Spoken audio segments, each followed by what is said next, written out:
Yo, baby. All right. Let me go live on Insta.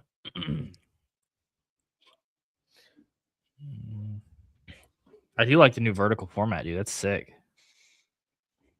So will it actually pop up like that on Insta? On Insta, go look at it. It looks like that on the left. You hear that dog barking outside? Mm-mm. Cool. It's hard to hear anything over this. Is that what you're jamming to right now? Yeah. Pretty much. You see it on Insta? Yeah. Pretty cool, huh? I wonder what this would look like.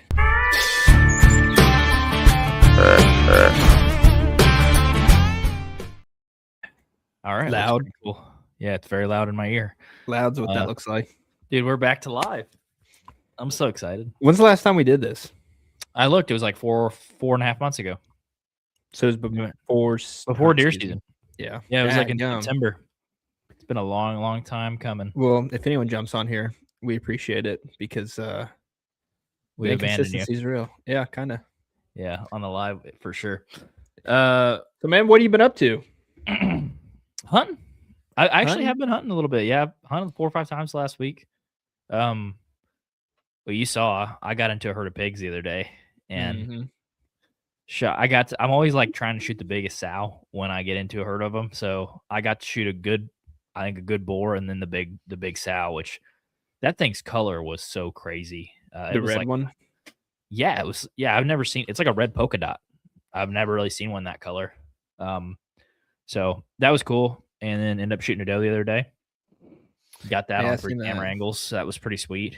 And went out yesterday and I watched a guy shoot my target buck. So that you actually seen them, because I seen your text message and I didn't know if they were on your property or no. They have to do it also. No, it was the neighbor. I think he has like 80 acres, and then there's just it's weird in this area. All the properties are kind of like segmented long ways. They're not like short and fat or square. They're just like really long rectangles. And so I was hunting, and it was like 4:30, probably coldest day of the year. I was like, dude, it feels so bucky out here. And I just heard a crack. It just went off. And I was like, what was that? Originally, I thought it was the landowner just getting mad that I was back there, because I've had several neighbors call me and tell me to basically get lost. And that's what I thought it was. And then I heard the Kawasaki turn on, and here it comes. They walk out, and I'm like, okay, maybe they're rabbit hunting or something. And then they come back on the Kawasaki, and they're about 80 yards away, maybe 100 yards away. I throw up my binos, and I see them load the buck up in the Kawasaki. Now, it was a kid. The kid shot it, so I was like, "That's cool." Yeah, but it was just funny. I'm like, dude, it scared the hell out of me. I didn't know anybody was hunting. And was it a pretty good one? I mean, it's probably 120-inch 8-point. Yeah, so, I mean, for December in Texas, for down where we're at, it's not a bad buck at all. Huh. I think it was a mature buck. It could have been a different 8-point that. There's like 5 8-points, but from the way it looked with the frame and how the beams kind of curved, I also looked at it for like 4 seconds as they were pulling it into the Kawasaki. I didn't want to wave and be like, "Hey," so yeah, like, good job, nice. Did you see anything else? Did you? So was that the same property that you shot the pig on and the doe? Mm-hmm. Yeah, exactly. That's pretty cool. Oh, dude, we got some comments. Have you been doing any hunting before we get into the comments? No, the only thing I did is just move that camera and threw out some of them sweet golden nuggets, and just trying to get pigs. Like I've gotten a few doe on camera, obviously no bucks, but my goal is around Christmas to go whack a doe. But for right now, I'm just really trying to get the hogs on. And if you've been paying attention to the camera, I don't know if you've looked, but there's getting to be some, none in daylight, but that's okay. We can always go out there with like a thermal or something and they finally try to. Yeah. So they're out there. It's just making a time to go do it. What were you saying though? Oh, we got a couple comments here. Haven't done this in a while, guys. Sorry. Connor Lloyd 2100 said, "Do you think Charlie is a crock of she for not releasing part 2, but always saying it's in the works?" every time we see him, we ask him that, but I haven't heard any update. Last time, what did he say? That he needed to like lock himself in his house for a month and just write it. Yeah. Yeah, which I mean, he has it, and if you've watched not the part 2, not like over his part 2, but the last time we interviewed him and Roy, I assume that's what the second book's gonna be about, like that kinda jungle type scenario. I don't know, though. Yeah, I think he was saying there were more deer stories, but a lot of it had to do with like stuff he had done with hunting partners or poaching partners, whatever you want to call it. Mhm. So I genuinely don't know when he's going to release that, or if I'm assuming he will at some point, but who knows? Well, he kinda went on a little tour. I don't know if you've caught on to that, but he's been jumped on a few different podcasts, and also there's this one. I don't know if you could call it a podcast. It was more like a Q&A of like a interview style Fun thing, yeah, it's format. cool. Yeah, it was, and, I don't know, I like that, so maybe he's getting closer to doing that just because he's kind of got a little bit more publicity, but who knows? I don't know. My general thing is like when it's here, it's here. Till then, we Yeah. wait. I think he's building up some anticipation by waiting. Hello, darkness, our old friend. Hey, Zach said, "Evening, fellas. Good evening, sir." I definitely didn't. I definitely missed seeing that big buck down there when we were doing our lives. So glad you're back. Connor said, "It's been the same story for easy 2 years. It's always in the works, but never going to release." He's pretty responsive on Instagram, so you should hit him up and ask him. Connor said, guy has good stories but needs consistency. I've never wrote a book, so I don't know how hard it is to write a book. I don't know if I have enough good hunting stories to write a book, so I can't. I don't know what Charlie goes through. I mean, at this point in time, if he could just give us a few, like, what do you call those, bullet points, I think we could just throw it into AI and kinda get close to the We same could probably stories. write it for him. Yeah, with ChatGPT. Jason said, "When is Charlie coming back on?" I don't know at the moment. When he releases part 2. So it's somewhere So between 0 and 48 years from now. We'll see. Who knows?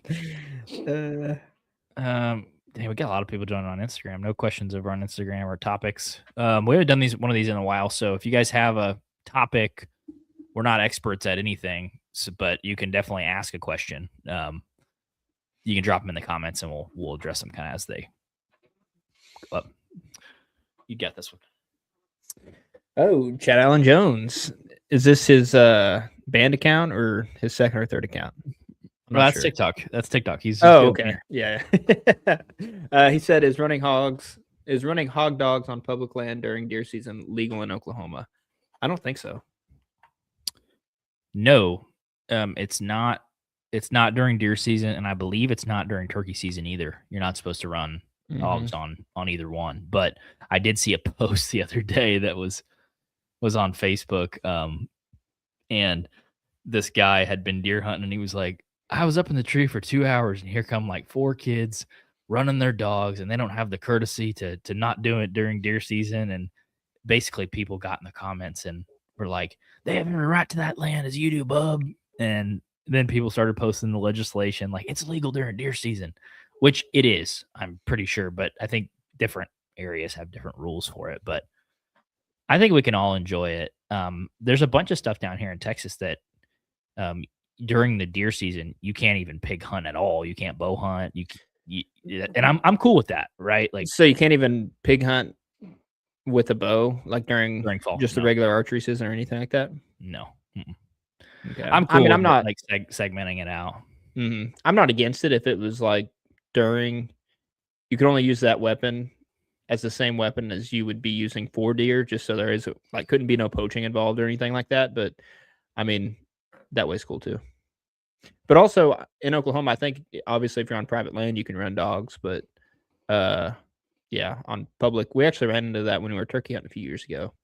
We went and roosted a bird, and then we were just going to go back and sleep in the little, public land parking lot there.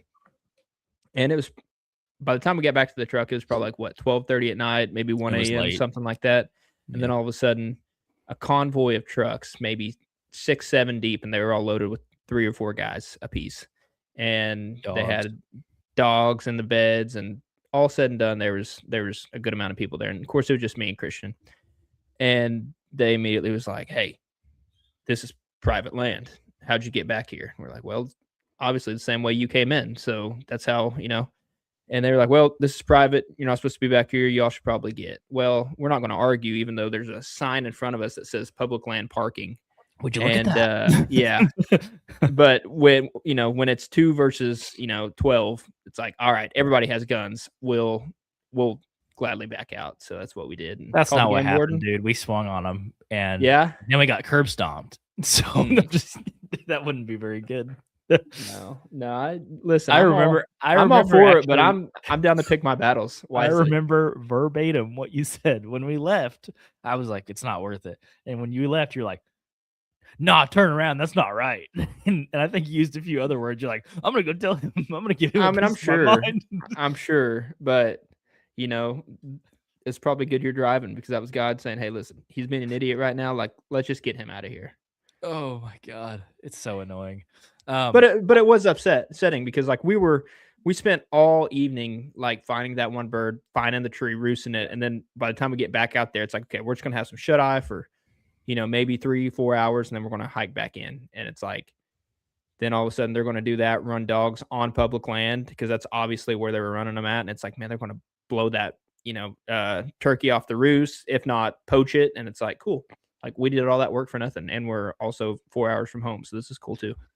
Yeah, I don't care if people pig hunt during deer season at all. I just don't like the dog aspect because I feel like it disturbs the deer hunting pretty bad. But I get it. Also, I feel like it's maybe not all the time. It's just an excuse, because there's a lot of people around here that coon hunt during deer season and stuff like that, and you'll see just stray dogs, obviously collars on, running through your trail camera, and then about 5 minutes later, you'll see the owner walk right by it.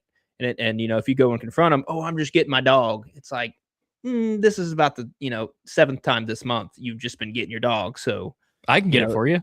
yeah. Well, I I probably wouldn't go that far, but it's just annoying, because it's like, oh, well, they always have an excuse to go get their dog. And it's like, okay, but you're basically running through all this bedding, so that's cool. Yeah. And I'm not trying to complain. Yeah.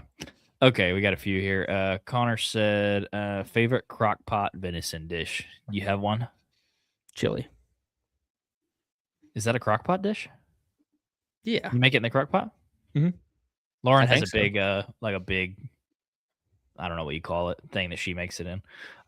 She does a lot of the cooking. So I would say mine is my grandma used to make just roast, and she would shred it with forks and barbecue sauce. So she made like barbecue sandwiches with venison. That was always really good. Unless she tried to slip onions in there, and then I would tell her that's disrespectful. But when Justin was around, that wouldn't happen. So it was that's probably my favorite crock pot recipe, is shredded barbecue sandwiches, venison sandwiches. Chad Jones said, I had 5 guys roll through this weekend in Atoka. Yeah, that doesn't surprise me. I mean, it's tough. It is public land, so I try to like not get too pissed off about stuff on public. Like when that stuff happens, I'm like, well, it happens. So okay. Zach said, all right, help me backtrack a buck from either morning pictures prior to daylight or after shooting light. Any experience with that? What you got? I'm still reading. Go ahead. I'm still reading. Backtrack a buck from either morning pictures prior to daylight or after shooting light. Any experience with that? Morning pictures prior to daylight or after shooting light. So basically, like, if prior to, so if you get them at like 3-4 a.m., you're kind of wondering where they're coming from. Well, the after the shooting light one, to me, they're typically, especially this time of the year, going to be feeding at in the afternoon or night. So if you're getting them after shooting light, that would tell me you're probably further away from his bedroom. Especially if you're hunting like a food plot and stuff, I feel like you could backtrack that. But on browse, it's like if he's browsing on Red Oaks right now, you're just probably not close to his bedding. I kind of think it all depends on the time of year too, because if it is super early season and you're around some pretty good browse, they could be, let's say you're hunting over this field or something, or the edge of the field. They could just be tucked back 20, 30 yards in there and just eating that browse all day long while they're kind of bedded. And then they might not just get up and go out in that field until 15, 30 minutes after dark. And so it just kind of depends on I guess what the property looks like. But I mean, I know quite a few times that's kind of happened to me where it's like, okay, I've had this deer on camera probably 30 minutes after I've left, and then just because it's dark, and then the next time I can go out there and the wind's right, I'll try to push in, and then you'll just bump him. And it's like, oh, he was only 30, 40 yards in here. His bed wasn't actually 30 or 40 minutes, in. It was just right here. And that's just when he was getting up. But I do think that all kind of varies upon the time of year too, though. Yeah, pressure dependent where you're hunting. I think he's hunting primarily non-ag from what the conversations I've had with him. He said like reposition cameras or move to where I guess I'm wondering about maybe their travel area. So kind of broad also right now time frame. Yeah, that's kind of tough because if you're consistently getting him on camera, my approach would probably be to add a couple more cameras, not reposition the one that you already have.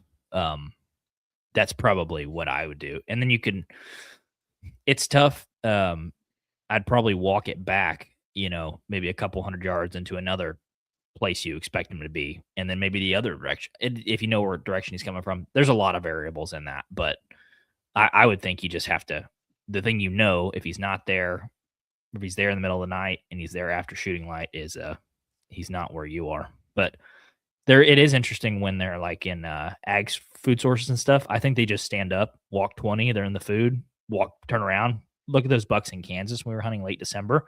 It's like stand up, 30, eat, back in. That's pretty tough, but I don't think that's what he's dealing with.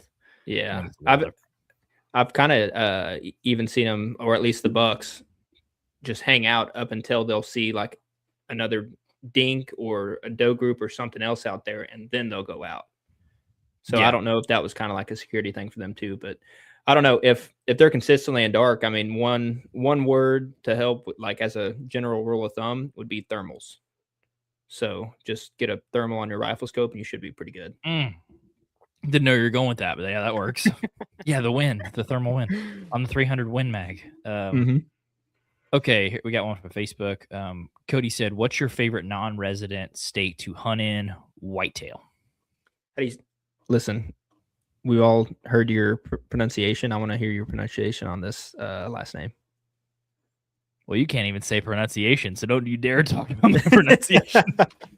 I'm gonna say Cody Connolly.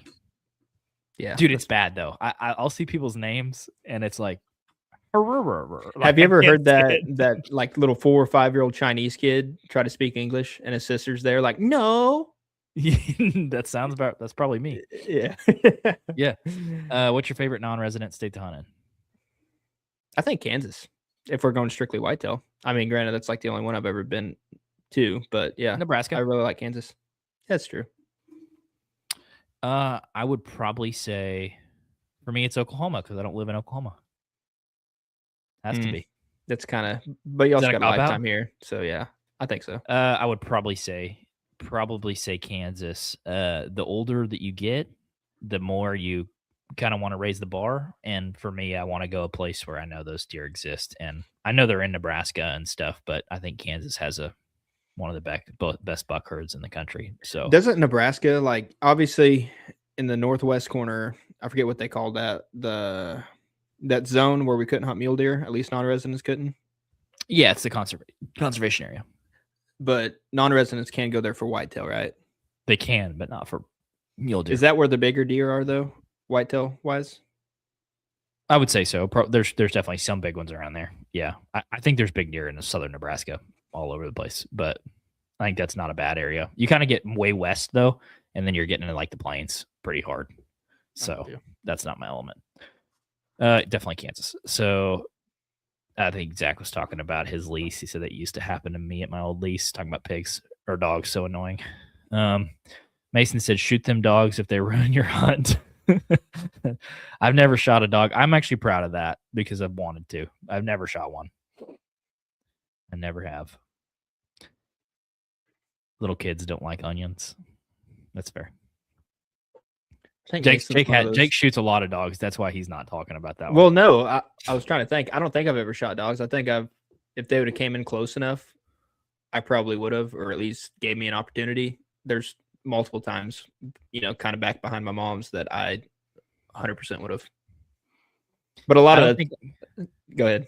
I don't think I've ever had a deer like I've never had them scare off a deer like that I was chasing or a big one. So I've never been in a situation where I'm like, I'm gonna kill that dog. I did see one the other day when I was hunting, and my first thought was, oh, a coyote, and I grabbed my bow, and then I'm like, oh, that's a great pair of these. That's not a coyote. Yeah. No, I think it was last year, 2 years ago. There was I was in a blind over there at Ketchum, and usually I have at least one doe group come in on that camera, and that's kind of what I was after over there. Well, 30, 40 minutes goes by where I guess after when they normally show up, and I'm like, that's weird. Then all of a sudden I heard something chase, and it was 2 or 3 doe ran by, and so I'm getting ready, thinking there's a buck behind it, and it was just 2 or 3 dogs, and it was my brother's and my dad's dogs, and I was like, nice. So can't shoot those, but you want to. I previously didn't think dogs ran deer as hard as they do. No, my Uncle Richard, he's I think he's in his late 70s, maybe early 80s, and my uncle has a dog, and he's like, yeah, Roscoe's running my deer hunts. And I'm like, what do you mean? He said, he runs the deer. He said, I've been back there before and I've watched him run the deer. And I guess dogs are just really good at, obviously they're good at finding deer, so why wouldn't they be good at running them around? And it's probably like a fun little toy. It's like it runs away and I try to catch it. Yeah. So I don't know. It sucks though. Do you ever want to have to shoot somebody's dog? I have not. Okay. Here you go. This one's for you. Oh, you give me the paragraph, huh? No. Jason 6325. Have either of you guys used the G5 dead meat 3-blade broadhead?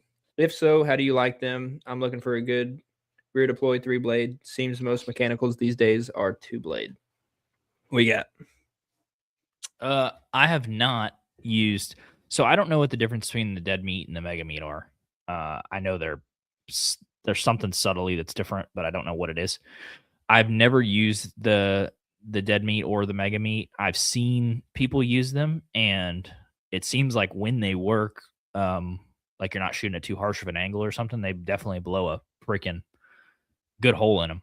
So I don't have any personal experience with them, but one that we have used in the past was a Grim Reaper Whitetail Special, but those aren't a rear deploy. Those are like a front deploy, which I think is, I don't know, that's pretty tough ask. I mean, it's like any 3-blade mechanical. If you could guarantee a pass through every single time, you'd probably shoot a 3-blade mechanical because they have 3 blades and they knock holes in them about that big when it works. So I don't think there's anything wrong with it, but we shoot single bevels. So hard to mess those up as long as they're tuned. Yeah. I mean, how do you feel about the rear deploy versus the front? I think rear deploy is better because a front deploy, like a Swacker or a Whitetail Special, would be a front deploy where the blades have to fold open. Which I like the idea of that, but I feel like a lot can go wrong. I want to know, like, the second that the broadhead is hitting the animal, that it's cutting, not having to open up. So I like the rear deploy, like an old Rage or something would be a rear deploy, but I really like a single bevel because when a deer standing quartering to or whatever, I'm just like, you're getting shot. So yeah. How do you know though on those rear deploys that you're actually going to get that open after it hits? Or it just going to like, you know what I mean though? Like, yeah, you might be able to get a pass through and it's just laying all folded out, looking like it has blood on it, and you're like, actually got a hole about that big. Well, I did shoot a doe one time with a Whitetail Special, and I hit her high, and I hit that artery. I think it's the aortic artery that runs right underneath the spine, and I hit her, and it went in about that far. This is like when I was probably shooting 60 pounds and 28-inch draw because I couldn't get a bow that was fitting me. Yeah. It went in about that far, and she fell and dropped her, and it looked like a water hose. I mean, the hole was very huge. Now, if I wouldn't have hit her in that artery, I would never saw that deer again because I made a bad shot. But they definitely work, to answer your question. But I don't have any experience with the dead meat. I will say though, just the difference between this right here is the VPA, and this is a 200 grain. Is that focused? Yeah, Yeah, it's a 200 grain. Yeah, that's a 200 grain, and then obviously opened. This is the Grim Reaper Whitetail Special, right? Yeah, it's a way bigger. Now, if you're 20 yards, 15 yards and in, it's like all day long. That's probably what you should shoot. If it's like feeder, 20 yards, the things that thing can do to an animal from close range. But the example why we shoot stuff like this is on public land. I shot my buck. It was 40 yards. I hit it a little forward and it went through both shoulders. And long story short, the deer ended up dying coming home. But I feel like if I had this thing, it would have made it probably through one shoulder. And I don't know if it would have went in far enough at 40 yards to actually hit anything good. I don't know if that would have went in one shoulder. You're losing a bunch of velocity and momentum at 40 yards. And shoulder's freaking hard.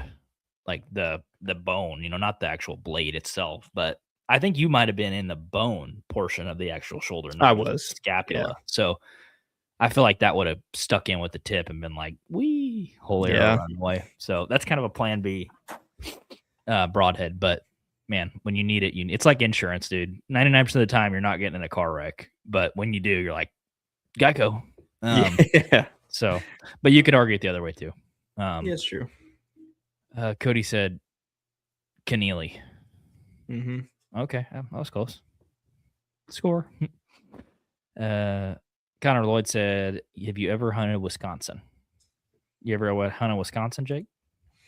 I think when I was like 10 on my PlayStation 2. On Big Buck Hunter? Other than that, no, I don't think so. I would like to hunt Wisconsin. I've heard the Quistos talk about it quite a bit, like all the big bucks in Wisconsin. I think John Eberhart did no, it was Indiana. He was telling us about Southern Indiana, but anyways, I'd like to go to Wisconsin someday. I'm just not a swamp hunter. So, well, according to the Boone and Crockett record books, Wisconsin is the place to be. Is it? Yeah, at least, or it used to be. Maybe used to be, because at the time when we were doing all those shorts and stuff, Wisconsin was number one in the Boone and Crockett records. Like, they had the most. Now, granted, I know it's pretty biased to say anymore, because I feel like there's a lot of people that don't even enter in their records just because they want to keep it a secret, which 100% okay with. But we call those people smart. Yeah. In all honesty, yeah. So no, it would be fun, but if you're driving that far, it's like you might as well just go a little bit more west and hunt something else. Okay. So Denton Curry on Instagram said mega meat for the win. That's what he said. And Wade Waterfellow 96 said love my beast titaniums. I've heard good things about those too. Kyle Ford Outdoors said trade you boys a hunt for a hunt. You put me on a hog and I have a stand in Southeast Iowa. That's the most one-sided, ridiculous trade I've ever heard of, but I'm in. I'll put you on a hog. Come on down, bud. I'll put you on 3 hogs. I'm a good guy. I'll put you on 2. I'll let you kill 2 hogs. I put out 100 pounds of corn.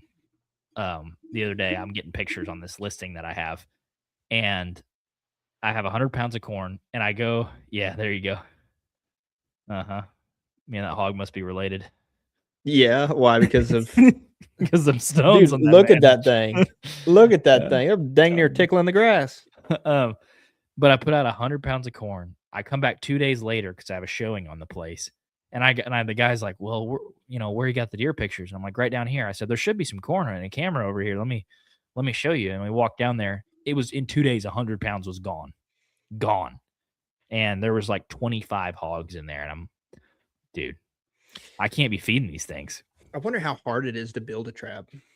Because I think buying one, how much do you think a hog trap is to buy one? Oh, I bet those panel traps are expensive because there's some mechanics behind it. Yeah, but I think it's just the mechanism that makes them drop would be the hard part. Like the panels and stuff. I mean, that wouldn't be very hard. I don't know. I know another lady that I was talking to down here. $5,000. Yeah, I was gonna say. She told me that people quoted her $4,000 to come kill the pigs off of her place. She had 80. Hear me out. We buy we buy hog traps, $5,000 a piece, and if we can dude, if you can make $4,000 a pop to get hogs off there, that basically pays for the trap in one fell swoop. It would. I don't know though. When I see people go up and just execute them in the trap, like I don't know, there's part of it that makes me sad because I'm like, no, it does for me. A I don't hog? mind. I don't mind shooting them, but I at least want the animal to either run away. It feels weird to shoot him out of the trap. I don't know. I don't like that. I wouldn't be a good trigger man. I do it. Okay. So Zach said the mega meat is an unfair advantage. Have not used it, but I believe you. The Joel Mel 85. Talk about my pronunciation. I've been shooting Swacker Razor 252 fixed blades for a while now, and they're great. I think those are a 3-blade, like a Thunderhead type of look. I think it's like a Muzzy, like a traditional 3-blade. Even though they're known for their kind of mechanicals. 252. Oh no, they're a 4-blade. Oh, okay. So like a slick trick almost. No, yet another 4-blade. The 252s. Yeah. Yep. They're a fixed 4-blade. Oh, cool. So Kyle Ford Outdoors on Instagram said we don't have any hogs, but I have an empty bean field with about 15 deer in it right now. Yeah, heck yeah, that would work. Wade Waterfowler 96 said cattle panel traps are cheap and easy. Get them used to going in, and they push their way in. Yeah.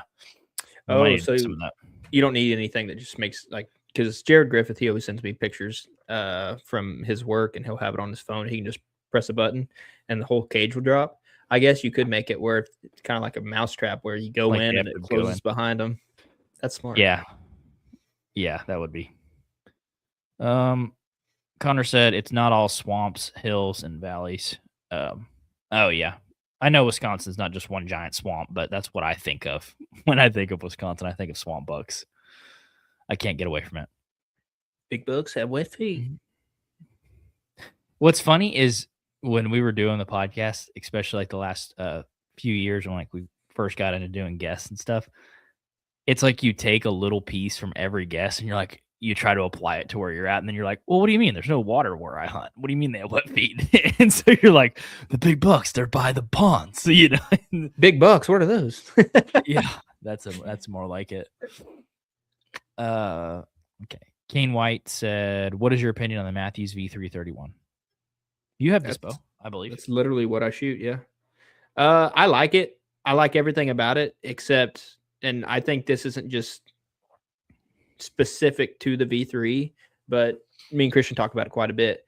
Once you get it back, that valley is pretty short. So if you go to, anchor back and just kind of relax, it'll want to kind of jump out of your hand a little bit. That's the only thing I don't like about it. Yeah. Apparently on the new Matthews Arc, they have different mods. One is a performance mod, and one is you can switch to that has like a more of a smooth mod, which is supposed to, I think, make the valley just a little bit deeper. I would be interested in putting that in, but I have a Lift X, and it still has that short valley. That video that doe I shot the other day, I kind of had to draw back super slow because they were at like 15 yards, and you see it just go boom and dump over. And a guy goes, he comments on YouTube, I love that draw. Not. And I was like, nice. Thanks. It was funny. But the brand new bow does the same thing. Oh, it's quieter. It's faster, but the valleys, it is smooth. I think the main thing that's better from the V3 to like a Lift X is the accessories. Like the QAD integrated rest is way nicer. It's a nicer rest. It's way quieter. I love it. The bridge lock, being able to put the accessories into the actual riser, it makes everything streamlined. And then the quiver is like streamlined. So like on my PSE, it stuck out like this far. It was like a 2019. On the Lift X, dude, my whole bow is like that wide. And then the bow feet, and which I guess you have those on the V3, but I think it's more the accessories than it is the bow itself for me. Like I could go shoot the V3, and if you could put the accessories on there, like where they're all streamlined and stuff, because when you're spot and stalking, when you're out west, and dude, I hate having crap hanging off you. that much. Yeah. It's nice to have it close. So So if you wouldn't have had a discount, would you still went with the Matthews? Matthews or Hoyt, one of the two. Yeah, you see, that's what I was talking to Dakota about that the other day, and I was like, probably not going to get a new bow for a good while, but when I do, I'm going to really consider switching to a Hoyt just to try it. Never shot a Hoyt. I mean, my first bow was a Hoyt, but it was a target bow. Mhm. And this is like 2010 or something. So I haven't shot the new Hoyts, but they look sweet. So Yeah. Yeah. I like the PSEs too, but I don't know. Samuel Crabtree said, "Yo, what's up, man? Yo." Okay. There's a couple from well, we'll run through a couple of these. Connor said small bleeder blades. Yeah, I'm with you. What are your thoughts on NAP kill zones? Samuel Crabtree said. What do you think? Have you seen the kill zones? I'm gonna Google them real quick. Go ahead. So to me, they're like most rear deploy two blades. They like are pretty similar to a Rage. So I like them. I think they make more of a slit, which I guess any two blade would than an actual hole, like a 3-blade fixed or a 3-blade mechanical. But That's not a bad thing though. I don't think there's anything wrong with them. I mean, same thing with a single bevel. I mean, it's just a slit, right? So I think that can kind of be tougher on blood trails, but I think they're fine. I've seen a lot of people use them. I've never used them. They look cool. Yeah, they do. Okay, there's a few on Instagram. So okay. Patio 12 said, "How far would you be willing to go with another man for $1 million?" What's third base? I would probably do third base, acting like I'm stealing for home, but then you get caught in a pickle. You know what I mean? Where you're just running back and forth. So that's probably about as far as I'd go. What about you? Did $1 million not go as far as it used to? It'd go pretty far though. That's Come on now. I'll move on. Carol, how dare you ask that on a hunting podcast? We just got one more on Instagram, so we'll clean this one up. So Kyle Fordador said, "I switched from fixed blade broadheads this year to the Evolution Archery Whitetail Fury broadheads, and those are gnarly." I've heard of Evolution. I have not seen those broadheads though. And then Country Christian said, "Caught in a pickle." Poor choice of words there. You would be caught in a pickle, bub, on third base. Caught or seen it? One of the two. I don't know. There's one from Facebook. Swade Paxton. What's y'all's tips on the Southeast Oklahoma mountain bucks? How much patience do you have? Yeah.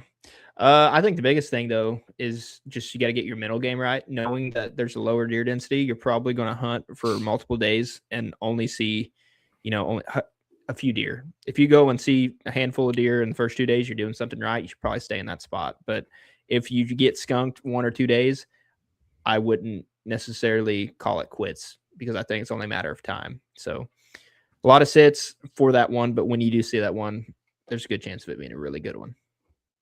It looks like you have a giant in your profile picture too, so you probably don't need any tips from us. Oh, dang. But it looks like it has like a giant flyer off of it too, which is like it's getting me going. I think on the mountain bucks thing, you do have to. One of the things I've been really interested in lately, especially since a bunch of the deer drone research has been coming out, is deer densities in areas, and I think that it definitely southeastern Oklahoma has the lowest deer density in the state. I think there's some good quality, but the density is the lowest. And so if you're hunting like southeast Kansas and you don't see a deer in a sit, you need to move because there's a lot of deer. But if you're hunting southeast Oklahoma and you don't see a deer in a sit, maybe they just didn't come by that tree that sit. So I feel like you have to give a spot a couple days before I would rule it out. I have like a 3-sit rule. If I sit in a spot 3 times, like morning, evening, morning, and I don't see a deer, I move on. But it's just tough. You just have to understand that you're not in a high deer density area, and you kind of have to play a different game, which I think sucks. But when you shoot a good one, it's worth it. Seasonal Harvester said, "Grim Reaper, watch him drop." Okay, we got some more here. Zach said, "Are y'all thinking about next year's hunt plans yet?" Thinking, yeah. It's definitely in the talks, but I honestly don't know what we got planned. I know what we're trying to do, but I don't know if that's set in stone though. What you got? I mean, so we're looking for a better deer lease here in Oklahoma, and then depending on if we can find one and how much it is, that may or may not limit the Western stuff we do. So it's kind of all situational kind of at this point, but I think first things first, the main priority is just finding a really good deer lease here in Oklahoma. So Yeah, I've been talking to Jake Ayers a little bit because he's really into the Western stuff at the moment, which that bug bit me. I would like to do antelope hunting. I think that would be fun. But yeah, if we do end up going antelope hunting, for me, I'm not gonna like be multi-species focused. It's not gonna be like, oh, I want to do elk, or I also wanted to. It's gonna be, I'm going here and I'm staying until I kill this thing. You yeah, know, yeah. I'm kind of sick of being all over the place. I just want to be like, I got to get this mission done, and then we'll figure it out. Well, this year was kind of hard just because we weren't planning on going to Alberta when we did, and when we did, it was smack dab in the middle of Colorado antelope. So that was kind of a kick in the nads, I guess, for the antelope hunt because we only got what 2 days out of that. It wasn't even a good effort. It was towards the end of the No. season, 2 days. I mean, I'm bringing a decoy next time, and I'm shooting think one with that's the smart. decoy. It's happening. And gonna I've go heard really well. that. So you have It's Ultimate you Predator. have so, but it's like an antelope decoy. Yeah, it's a small buck, I think. Since you have that, I've been hearing a lot of people say get a cow decoy as well. Yeah, maybe. Never used one. I feel like Wouldn't hurt it to would. try. I feel like out on the plains though, it could get really windy, and a cow decoy could freaking maybe take flight. Like if you had, I don't think it'd be a full size, but it would just kind of be the shape, and you know what I mean. Because in a lot of those places we were hunting, there was cattle all around. maybe that's the right plan. I don't know. I don't know. I'm I like just 0 for think if 4. one So works great, if you know if the other one works, I'm cool. down to paint up like a cow at this point. I don't care. Like, I'll put a stripe on Charlet, my head. Angus, what? I'll be a Brangus. I don't give a frick. Yeah. Okay, there's a few on Instagram. We'll run through these real quick. Country Christian said, any chance y'all saw my DM about helping out Dylan? I have not seen that, but I will look for it. Southeast Kansas is so populated. Always thinking about next year's hunt plans. Yes, exactly. I did not see the DM, but Is it on Instagram or Facebook? yeah, I don't know. I'm assuming Instagram because they're commenting on Instagram, but we'll check that out after the pod. Mark St. Martin the second. Is that him? I remember the legend. Wait. What do you mean, the legend? Record holder. Yeah. He said, "Hey boys, long time no talk. Easy question for both of you. In cold weather hunting, what's your go-to never hunt without accessory? Mine is rechargeable hand warmers or my heated vest." It's kind of funny. We actually just did a podcast on this. Cold weather, what's your never hunt without accessory? Might sound stupid, but it's always that big O heavy coat. Really? There's some people that will just wear their, But that's not an accessory. thermals. I guess that ain't, is it? No. Go ahead. That's like, what's your favorite thing to wear when you walk? Shoes, Socks. a shirt. I would say mine is definitely a hand warmer. I use it more as a kind of like storage at this point in the year. My phone, my keys. My phone battery dies really bad in the cold, so I'll like actually put it in the hand warmer just to kind of keep it warm. But I would say the hand warmer. I'm not a huge gloves person. Even the gloves that kind of cut, your thumb and your trigger finger. You like to feel it. I don't like gloves. I tried to actually put my gloves on yesterday when I was hunting and put my index finger into my handheld release, and I had to like jam it in. I couldn't get because my glove made my finger so wide. So I'm not a huge glove guy, so I would say the hand warmer. But what about you? So actually, I have a hand warmer, and I normally do take it. And the one I have, granted, my Numa one hadn't came in yet, but it has like a plastic cover where you can literally see your phone screen inside of it. So it's pretty sweet. It does fog up sometimes too. Yeah, sometimes. But then you got to kind of wipe it just because it'll fog up. Man, back in my day, we used to hunt, bub. We didn't go out there and be on our phone. Listen, if if I wanted to go out there and just bird watch, I would do it. But instead, I bring a phone because I ain't seeing deer regardless, so it's fine. Yep. Yeah, scenic movie watching. Okay. Here's one for you. Samuel Crabtree. I smoked a doe at 15 and it went through 5 ribs, and I didn't know if I was just lucky or not.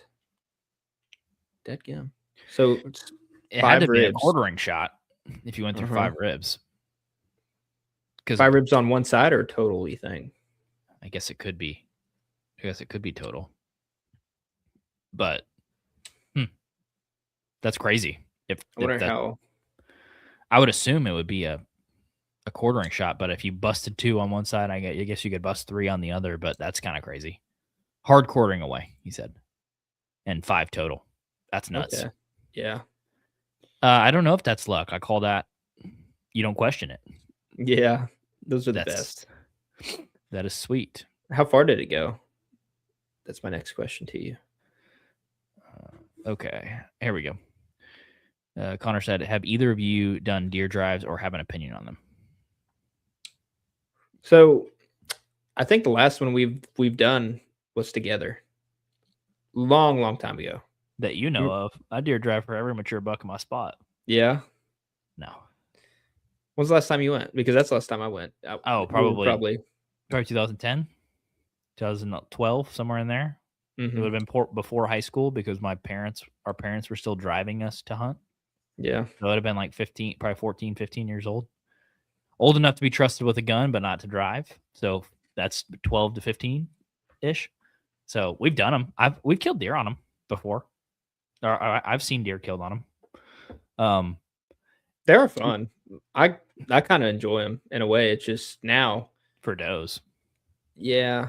You know whose spot? You know who loves deer drives? The guy whose spot is not getting walked out.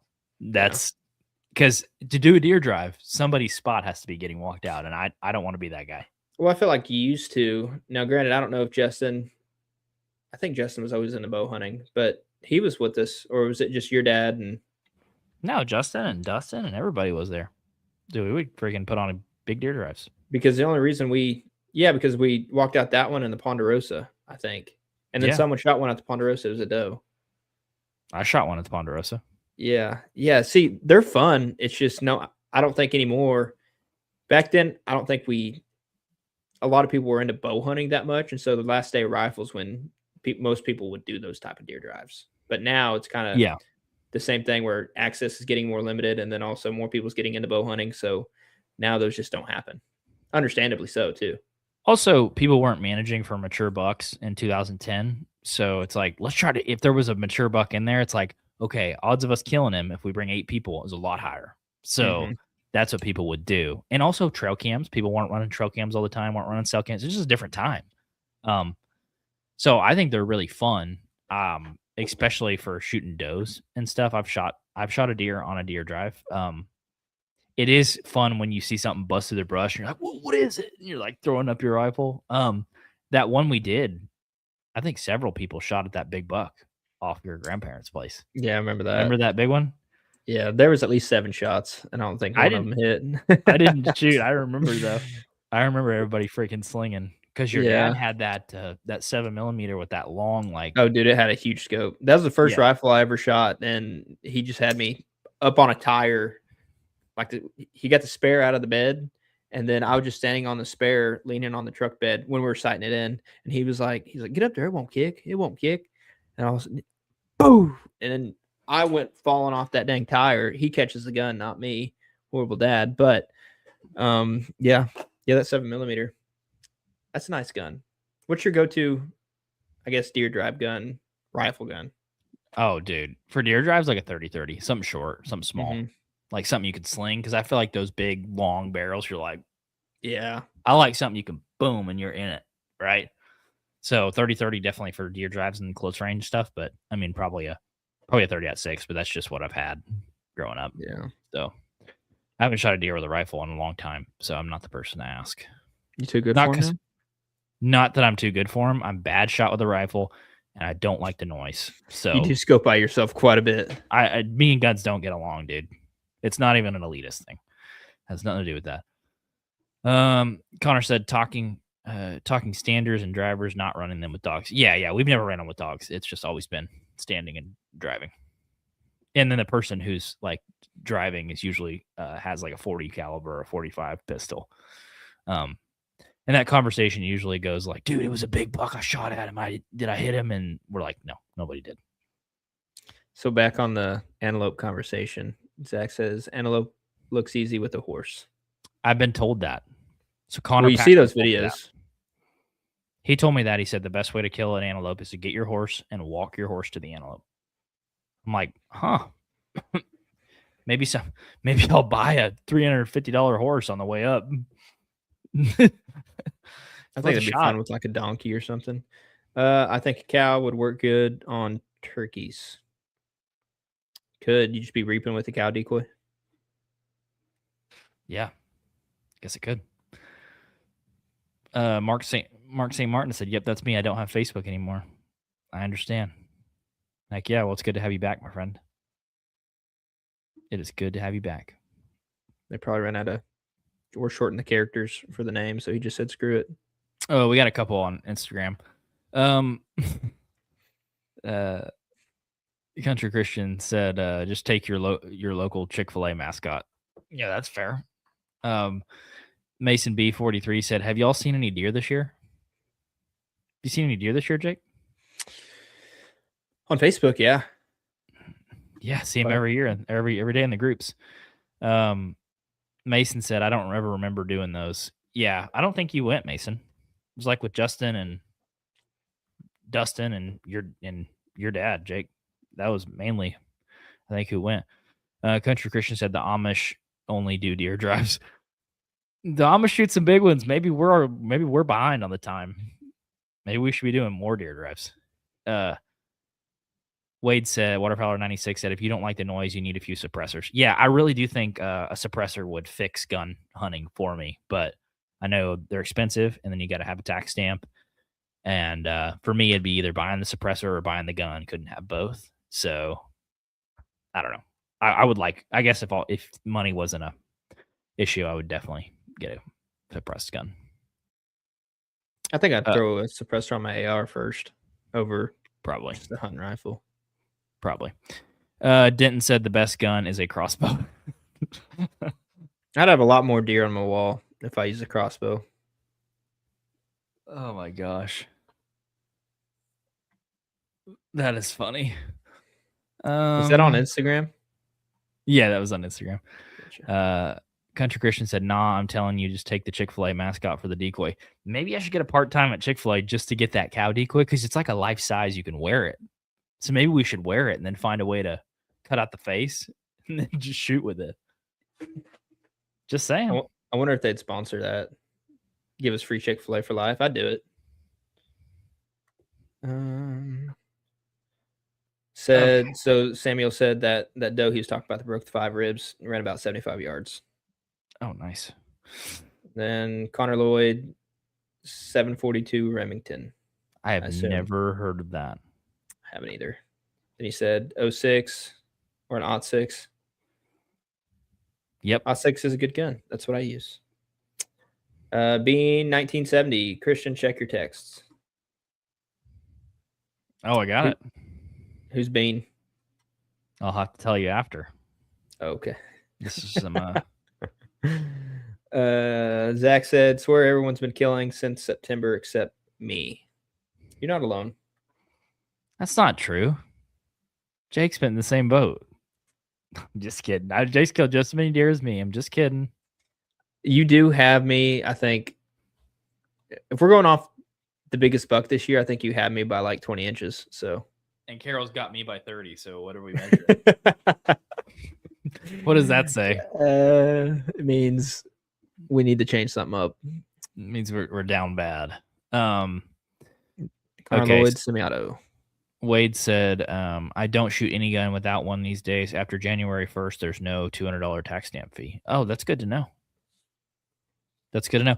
I would probably put I would definitely suppress a long-range hunting rifle. One of the things that I've wanted to do for a long time is build like a super good long-range gun. Like 6, 7, 800-yard type gun, which I suck at shooting, so I probably couldn't shoot it well, but just something that could shoot that far accurately would be really cool. I think it's sweet when people shoot coyotes super far, like 500 yards. It's pretty cool. I think if you can find a good middle ground gun that is big enough for something like caribou, moose, but is also will get the job done on something big like caribou or moose, but can also still shoot a whitetail or a Sitka blacktail or something like that, that you can reach out those great distances. I think that's a great all around gun. And even if it's a little mountain gun where you have to spend a little bit extra money just for that lightweight and shorter barrel or whatever it is, Yeah, that would be pretty cool. and I've always shot those guns, not crapping on them, but like Walmart type guns, like cheap Remingtons, Savage, that sort of stuff. My whole life, the type of gun I would want to build to suppress would probably be like $2,500, $3,000, like without a scope. And the bad thing is that's the rule of thumb, is your scope has to be twice the amount as your gun. I know. So I couldn't build that. That'd be like 3 times the size of cost of my first truck. So I couldn't do it. If you need to know, Beans, does this ring a bell? Pink shirt boys. How are you? Jake. Is that Pink Jeff? Ammo. It's Bean. 1970? He's not that old, man. Come on. I don't know. I don't know. The only person who says anything about pink shirts is Jeff. Maybe it is. I don't know. Text it to me if it's a secret. Again. No. Okay. Mike Williams said, trust me, you need a suppressor. Get a 30 cal and you can use it on anything from 22 cal up to 30 cal. And after the first of the year, the tax stamp is free. So sweet. Yeah. I will build a gun like that. I think that's one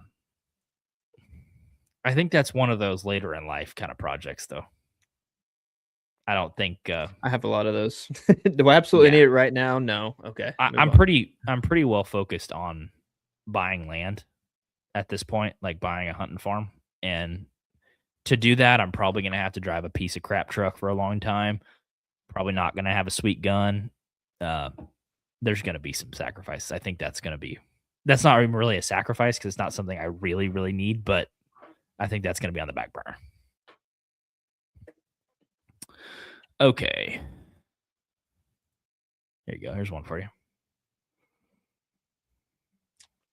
Connor says, y'all ever thought of having Clay Reed on? You know who Clay Reed is? I'm fixing to. I have no clue. Clay Reed. What is he about, Connor? Yeah, I actually don't know who Clay Reed is. I feel like that name sounds really familiar, but I don't know Clay Reed. Okay. Bean said, 55. And whoever this is, they're 55 years old. Coastal Garden, he said, my neighbor called Saturday, asked if I could help him track a deer, her shot with a crossbow. Only went about 65 yards, fell 20 feet from the train tracks. Someone spotted it, loaded it on a 4-wheeler, and took it. That sucks. That's how I felt the other day when when I heard a shot, and then 2 minutes later, I'm watching somebody load up my target buck on a Kawasaki. I was like, no. That's tragic. Isn't that sad? That's actually really sad. I'm glad you told that story because the deer's gone. We might as well get a good laugh about it. Did you try to confront him? Like, there's so much to this story. Oh my gosh. 20. Mason said, who teaches your English, Mason? Let's start there. Home defense tactics. I don't know Mr. where he's going with Miyagi. that. Totally disappointing. You know what he's talking about? I think he's talking about losing the deer. Oh, gotcha. Yeah, totally disappointing. Oh, okay. Yeah, I see. It's the same. Clay Reed is my nephew. Mason, you're only like 25. So how old is your nephew? Buying land is probably the smartest goal a man could have. They ain't making any more of it. Very smart decision. Yeah, we've kind of been talking about this. It's not a secret. Having good deer hunting is becoming very, very hard, and especially as land gets segmented and the values go way up.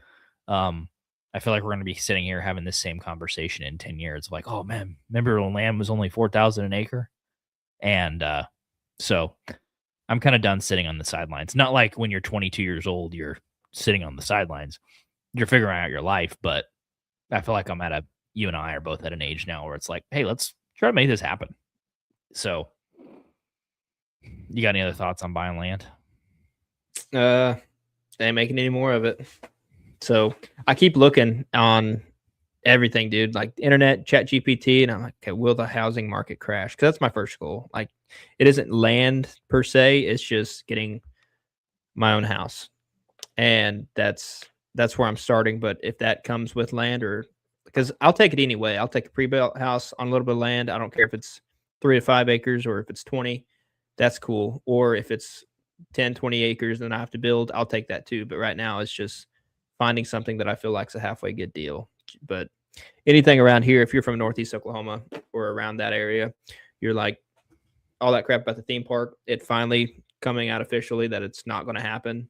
Hopefully the land will at least come back down a little bit. I'm not expecting it to go back down to what it was pre-COVID, but I do need it to go down a little bit and plateau and people get their head out of their butts. Because why on earth would, if they buy something for 3,500 an acre, why would it be worth 12.5 an acre now? When you're an hour The issue from is some Tulsa and people did Joplin? pay that. Yeah, but those people were banking. They did that as like a risk investment for that theme park. And since it's not there, it's like, okay, how are they going to ROI that? Yeah, it's tough to put the cat back in the bag though. Even with the theme park not coming, because people around here are like, well, they're building a semiconductor plant 40 miles away, and I'm like, awesome. Mm-hmm. They're not building it here though. And they're like, well, I'm close. I'm like, you're Well, not though. yeah, and that's why I say I'm not like waiting on it to go back down to normal. I mean, I know that it's probably going to be stuck around 5-6 grand an acre probably. And I mean, You can get I'm stuff for more, for sure. you can, but I'm okay with either one. It just has to be the right spot because if we wanted a house, we could have already bought, a couple houses in town, but we're not What do you wanting mean that. that one guy was going to lease to own that place to you? Yeah, for like what, 43%? No, it was like 18% interest or something. He's like, this is the deal I would do, and I'm like, of course you would. I would do that deal too. I don't even own this place. Yeah. God, that was funny. Okay, let's do a couple on Instagram. We'll come back over here. So Country Christian said, suppress 300 blackout is my go-to. Deer, yotes, anything. Honestly, yeah, I had a buddy shoot one with 300 blackout the other day, and it looked pretty sweet, especially suppressed. I think those guns shoot really well suppressed because they're like subsonic almost already. Mason said, I get half off Vortex and Loophole. That's sweet. Thermal, suppressed, and a field of yotes. Priorities. Wade said, y'all 100% need to get Clay Reed on. He is the coyote man and full of great stories. Oh, cool. Yeah. So that's probably why we didn't recognize the coyote stuff. Okay. Is he from Oklahoma? I don't know. Maybe. That'd be pretty cool to do in person. B1987, any Omega kill stories from this year? Yeah. I had a really good one. So I shot the biggest body deer that I've ever shot. 235 pounds live weight. Full, it wasn't full frontal. I just say kind of hard quartering. Shot him right in front of the front shoulder. Went through all the vitals, diaphragm, went out the other side of ribs, hit the back leg, broke the back leg, like completely broke it, stuck in the bone. So I went coast to coast on a 235-pound animal. The only thing that stopped it was burying in the leg bone on the other side. So that was pretty impressive. I thought that was cool. I had to like literally cut it out to get it. So he ran about 50 yards and that was a tripod at that point because it broke his back leg too. And you hit them in the lungs and everything else and break their back leg, their will to survive is pretty low. So that's just another reason that I shoot a single bevel. I mean, it was awesome. He shoots the crap. Think he hunts coyotes, but he was on the honker pod a few times. Oh, okay, big honker. Yeah, I will check that one out. Do you like the Omegas, like with the bleeders, over So just the? I don't have the bleeder version. You have the bleeder version, I believe, Mhm. right? I don't have the bleeder version. I think that's what I'm going to try this next year. Is the bleeders. I've just had such good luck with the actual Omegas. I'm like, so when I find something I like I find an arrow that I like or a Yeah. broadhead that I'm like, it works. Like, well, why would I switch, weights or whatever? So I've just been on the 125 Omegas for a couple years, and it's hard to even switch to one with a bleeder. But he said reshootable. Yeah, it was reshootable. Yeah, I have it in my quiver. So it's pretty awesome. Connor Lloyd said 4K an acre. That was 20 years ago. I'm sorry. I don't know. No, 4K an acre was probably 20 years ago in Texas, for sure. But, I mean, 10 years ago in Bonita, it was probably 2000.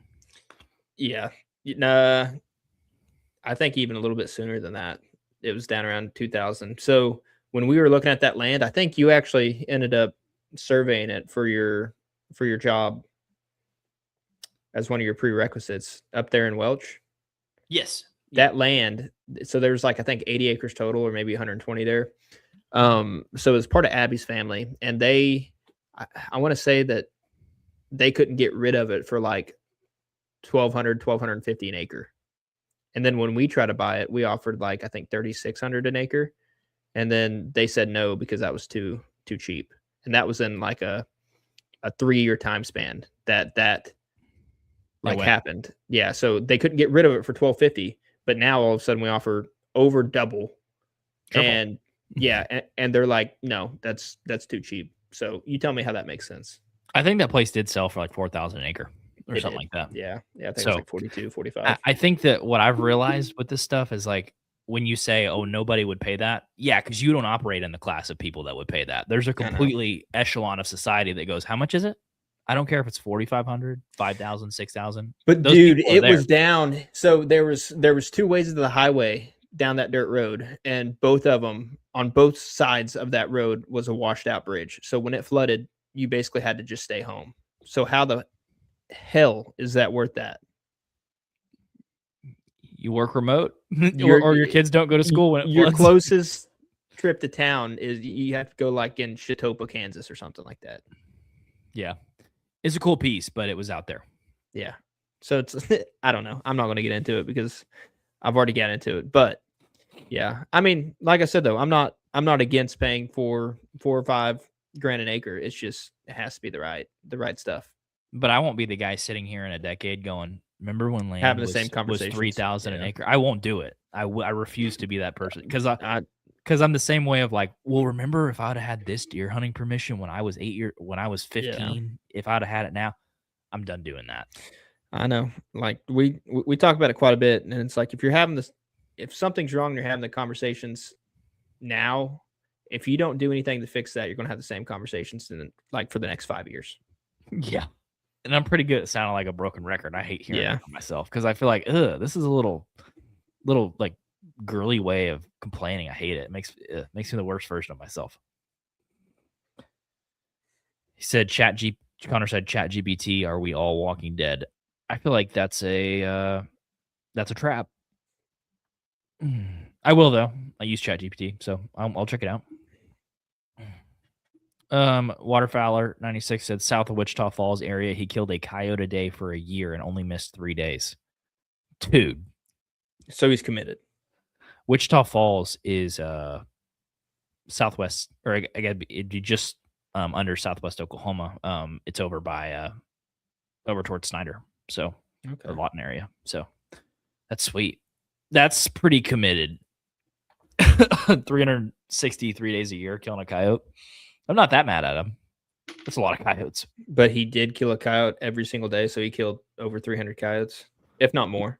Yeah, well, he said 360. He went for a year and only 3 days he missed, and he killed a coyote a day. So that's crazy. 360 plus coyotes. Here's one. Coastal gardening. 30 years ago, I purchased 31 acres for $19K. It's worth a fortune now, but if I sold, it could never replace it these days. That's true. I was talking to my grandpa. He bought 20 acres and a single or double wide, and it was, how many acres was it? I think it was 20 acres. He bought it for 12,000 cash, and it had electric, sewage, all that crap hooked up.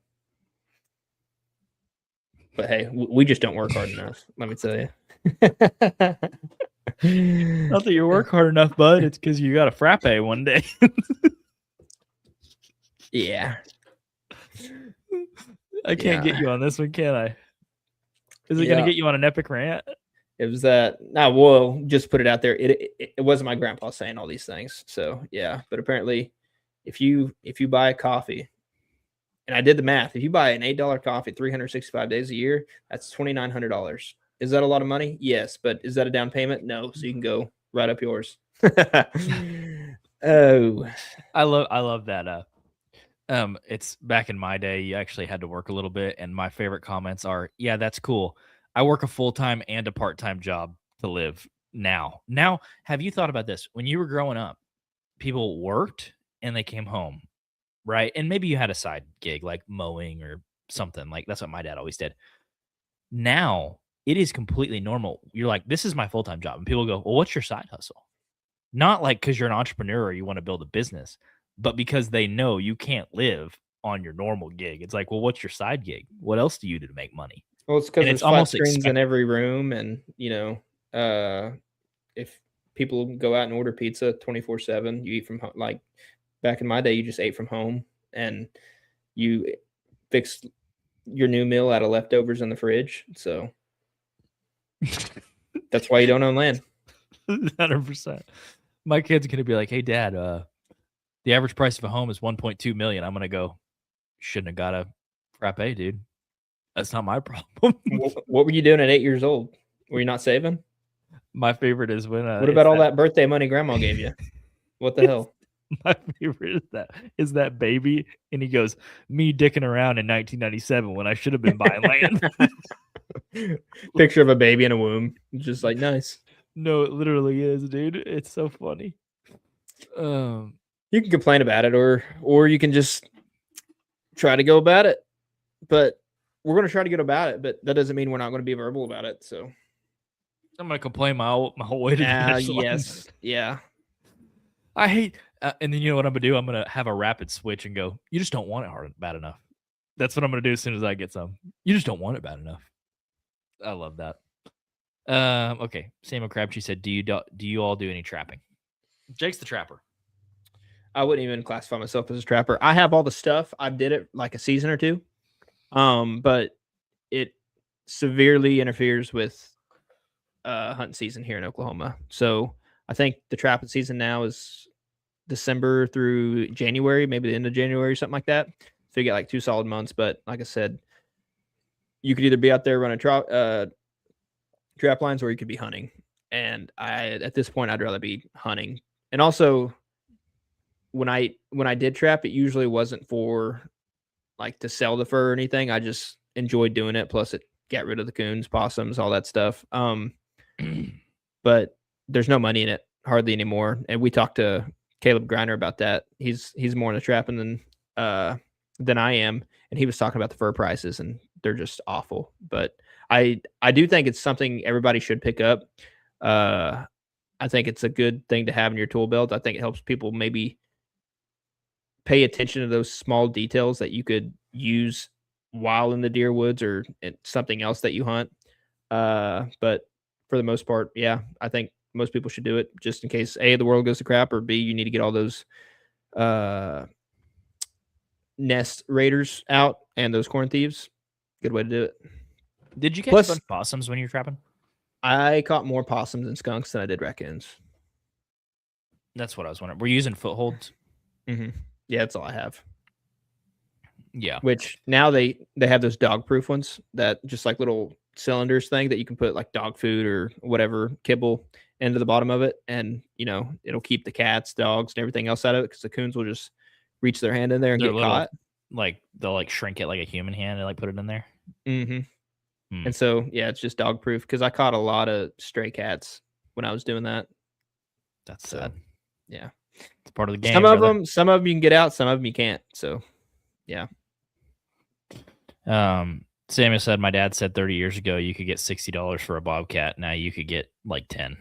I remember when it was like 90, because Richie was heavy into it. Heck, they still are. And I think at one point they were getting like $95 a pelt.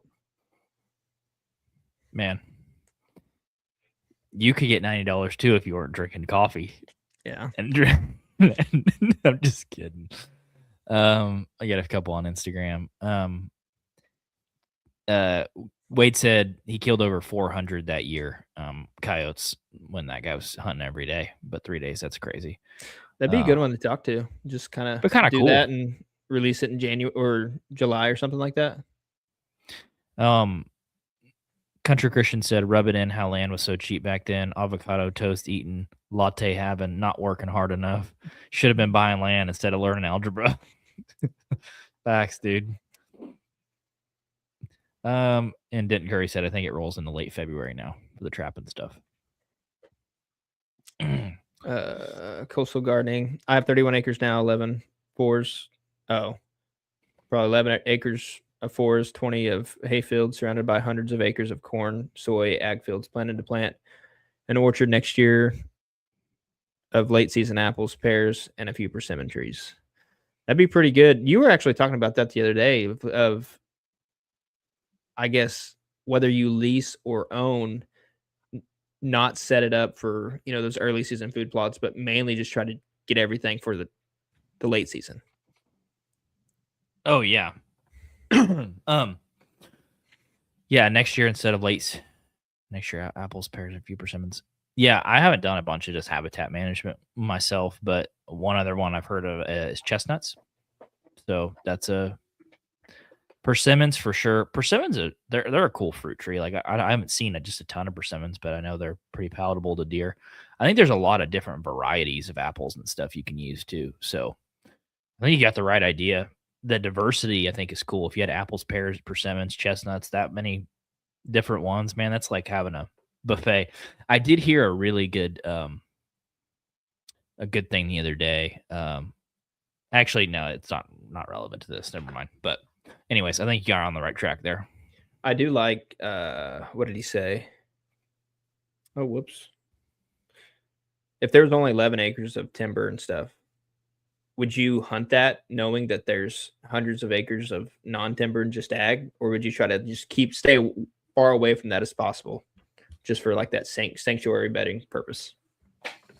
11 acres is not a bunch of timber, but no. You could definitely probably hunt the fringes, but I feel like if that's your bedding cover, then pushing into 11 acres is pretty risky. But it just really depends how it lays out and if you're gonna have a bunch of food plot or trees or fruit trees and stuff. I think you'd probably be good, just maybe not pushing in. But shoot, who knows?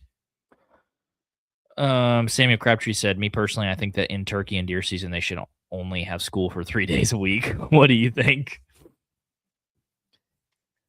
You sound like a high schooler, and I thought the same way in high school. And I took concurrent classes so I could hunt in the mornings. Isn't there some high schools that only go like 4 days a week? Yeah, I think so. That would be sweet. That would be the perfect. I mean, 3-day weekends. If you don't have a job, you can just go out and hunt. That'd be great, unless you're doing some sort of fall sport like football or basketball or something like that. That tends to get in the way, but I mean, I'm with it. Send over the petition. We'll sign it. If you told me I could hunt 3 days or only go to school 3 days, I would have made that trade just to be able to hunt. To be fair, we are like 50th in education, so we should probably be going 24/7, 7 days a week. It's all right, bud. Kane White said, "What's your fella's favorite sight and rest for your bow?" He said. So I shoot the Spot Hogg Fast Eddie XL, and for the sight, what is that sight called? It's just the Know Your Rest. Yeah. It's just a QAD, just a regular QAD. Yeah, just a drop away. Yeah. Yeah, that's what I do. I really like the Spot Hogg stuff. I know it's pretty heavy, but I have beat the living tar out of it, and it's stayed true. So I think I'm on year five of that site. So I don't know. I like Spot Hogs. They're pretty pricey. I think I paid $450, $475 for that whole setup, but it'll do everything I need it to do. So Yep. what do you got? Dude, sites are really expensive, so you really want to make sure you're getting the right site because you're probably spending what a new bow used to cost. I'm shooting Ultra View now. Integrate. It's pretty nice. I like the main thing I like about it is how smooth the wheel is and pretty easy to sight in, which is nice and adjust. But I shot a black gold 3-pin adjustable. I liked that sight. It was a little cheaper, probably $250. But what I didn't like about it is anytime I got dust in it and stuff, it was really hard to crank and turn. So I'm gonna see if that happens with this sight too. But I'm sure it happens with most of them. I think you had an issue with your Spot Hog doing something similar. So I bought an air can of that like air duster you use for a keyboard. And so I'm just gonna kind of keep a can of that in my bow case so I can get dust and crap out of my setup this year. Yeah, that ain't a bad bet. Which all I did to fix mine is just submerged in water and just wind it a couple times. I should probably throw a little bit of lubricant in there just to kind of keep it lubricated, but I don't know. Probably. ATL Stun said I hunt in Georgia. Sweet. Heck yeah. Never been to Georgia, or I've been Big to Georgia, Buck never State. hunted. He said we have 300 acres in Monticello, Georgia, with a lot of big deer. Heck yeah, dude. We should hang out. Just kidding. I'm just kidding. That's awesome though. Heck yeah. Samuel said, I wish I went to that one. He's talking about the school. I wonder if, going back to that Georgia guy, I wonder if they have a lot of dogs, like a big old dog problem. Because I think there it's still legal to run dogs for like deer drives. Yeah, I don't know. That's interesting. Kane White says, I wonder if he's related to Kane Brown. I don't know. Relative, maybe. I'm definitely going to grab this V3 off. Whatever now. I don't know what that means. I don't either. V3 is a good bow. Troy Holland on Instagram said Michigan here, and Country Christian said a lot of schools offer hybrid classes where it's 2 days online, so that's wood time. There you go. There you go. Or maybe if we have another COVID, everybody can just go hunt. Dude, what a time to be alive. He said arch nemesis. Oh, man. So, what's your plan for the rest of the year? Sit back, hurry up and wait. Hurry up and wait. Hurry up and wait. Keep an eye out for some for Elise. And then, but hunting wise, getting close to Christmas, and I'm sure it's the same with you and everybody listening. Spending time with the family, going to about 6 different Christmases. So nice. Doing all that good stuff, because Christmas is in 10 days, whether you kind of caught up on that or not. It came quick. So I'm going to be spending some time with the fam, and then I'm going to try out a spot and shoot some doe and then hog hunting. But pigs. I really want to, if I can get them in daylight, I'd sneak out there with my bow. But if I can't, then I'm probably just going to take my AR and just walk out that thicket, because I know I can like sneak through there, but it's so thick in there. Like, I don't think I'm going to be able to get a clean draw with the bow. Plus, with it being as thick, you're only going to get one shot off, and then that's it. Maybe not going to be able to find it just because it's so thick. But with an AR, you can spray and pray. They're just too fun to shoot with a bow, dude. I know they are, but I also haven't shot one with my AR yet, so I want to do that. I guess we can field a few more of these, and then we can say goodbye. Samuel Crabtree said, "When did y'all get into bow hunting?" 2016 is when I think I went 1 year beforehand, but when I really started taking it like super serious was 2016, and I was using my dad's old PSE. And it was like it was awful. 1970, probably era of bow. It had about 5% let off. It was horrible. And I was just shooting whatever aluminum arrows I found in his closet. And the broadheads, he had like a little box of broadheads, all mismatched. I just picked out the coolest looking ones, and that's what I used. And then missed a lot of deer with that thing. And then I think you got a new bow, and then I took your old Browning or something like that. It was a Jennings. Yeah, I bought Jennings. that off a guy at a gas station. Oh no, for how much? $200. So there we go. And I killed a buck with that thing. That was the best investment I ever made. yeah, I killed my first doe with it, and then I think 2 weeks later I killed my first buck with it, and that one taped out at like 125 on the dot. So it was cool. That was all 2016. Yeah. What about you? It was definitely before I could drive. But I bet I started bow hunting when I was probably 12 or 13, somewhere in there. So what year's that? That would have been 2013? 2012. Well, when I was 12 or 13, that would have been, well, I graduated when I was 18, so 2010, 2011, somewhere in there. Yeah, because I started going with Justin. Went down to the mountains hunting with him before, and I couldn't drive in any of these, so it might have been 13. But I bet I can go back on the ODWC app and see how when I shot my first deer. Or no, that was before they were doing it online. So anyway, when did you shoot your first deer with the bow? It would have been that first year that I went at 12 or 13. I shot a doe, or I guess it was a fawn. But after that, I was freaking hooked. I was like, dude, this is awesome. How many times did you miss beforehand, or did you? I don't think I missed because I never got close enough to shoot one. Mm-hmm.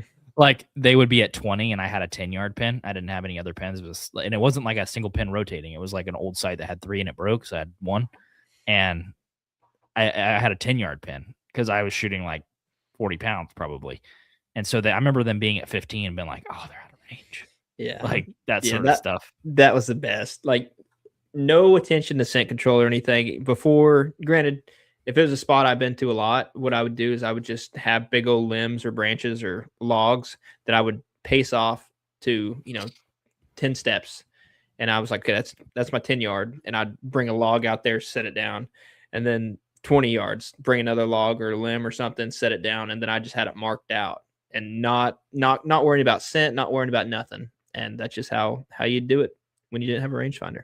No rangefinder, no nothing. I had a 10-yard corn pile. And I'm like, they're past that. They're too far. Yeah. And so I caressed one and so it worked. ATL Stunt said, I don't really know about deer driving with dogs, but I know a good bit of people that do it. But out here, the hillbillies, they don't care. 100%. Know exactly what you mean. They don't care if it's legal or not. Sam and Crabtree said, this is my first year and I'm hooked for life now. I know exactly what you're feeling, brother. That's awesome. That is awesome, man. Coastal Gardening. I'm in Canada. The deer are not plentiful, but they are big. I have a video on my channel of a doe I shot with my bow that field dressed over 200 pounds. That's a big old doe. Big old freezer queen, man. That might be bigger than any buck I've shot. I'm not kidding, body-wise. Over 200 pounds field dressed. Man, when we were in Canada, those deer were just big. They're units. I wonder what part he's from. And also, is he able to sell his tags? Yeah, or outfit us. Kane said, do you guys stand, saddle, or blind hunt for whitetails? All the above. Mm-hmm. And ground hunt from time to time.